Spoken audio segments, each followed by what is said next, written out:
คันเล็กครับกำลังเกี่ยดินอยู่ครับครับผมกับฟิวทำอะไรครับกินขนม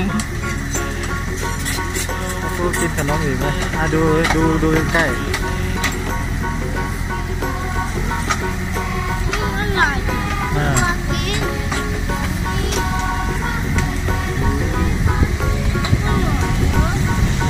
ไปฝั่งโน้นไหมตัวไปยืนฝั่งโน้นปะจะได้อยู่ใกล้ๆเลย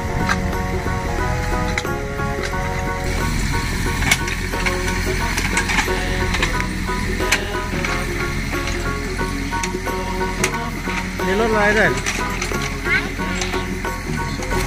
รถไถคูโบต้ารถไถคูโบต้าจอดอยู่นู่น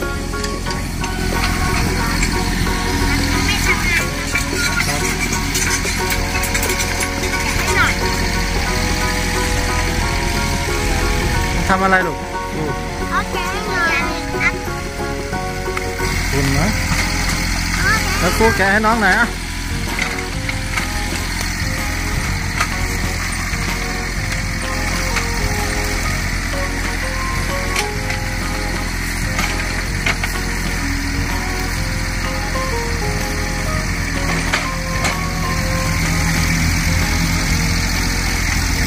มาแล้วฟิว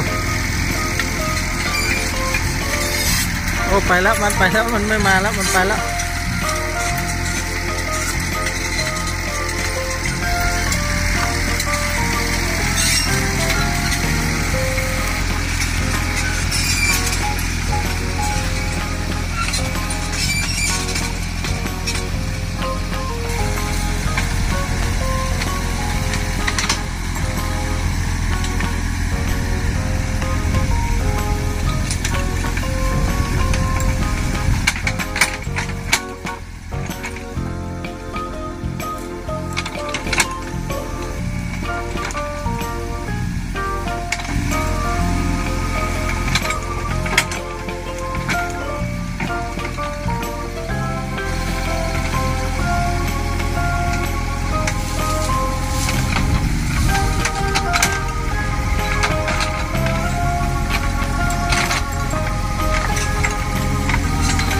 มีรถดำมาด้วย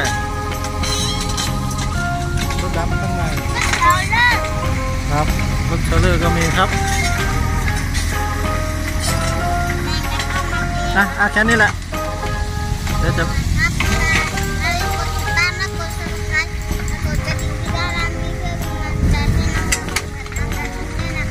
ครับสวัสดีครับบ๊ายบายครับกับฟิวจะดูต่อครับกับฟิวดูต่อครับผม